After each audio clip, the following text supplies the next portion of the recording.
السلام علیکم۔ کراچی میں پل فروش گر کی دہلیز پر قتل، ڈاکوؤں کی فائرنگ سے جاں بحق، محنت کش کی لاش گھر آنے پر کوہرام مچ گیا۔ تازہ ترین ویڈیوز کے لیے چینل کو سبسکرائب کر کے بیل آئیکن اور آل نوٹیفیکیشن پر کلک کریں۔ آپ کو بتاتے چلیں کہ سعید آباد کے علاقے بلدیہ ٹاؤن نمبر 8 فٹ بال گراؤنڈ کے قریب فائرنگ سے ایک شخص جاں بحق ہو گیا۔ مقتول کی شناخت 35 سالہ ناصر محمود ولد محمد ریاض کے نام سے کی گئی۔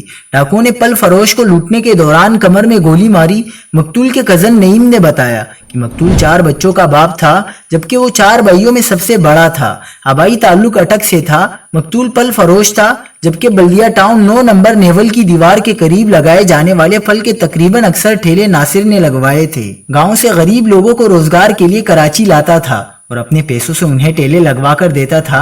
پھل بھی وہ اپنے پیسوں سے خرید کر دیتا تھا۔ پھل فروخت کرنے کے بعد اپنا کمیشن رکھ کر باقی رقم انہیں دے دیتا تھا۔ مزید خبروں کے لیے دیکھتے رہیے حق پاکستان نیوز۔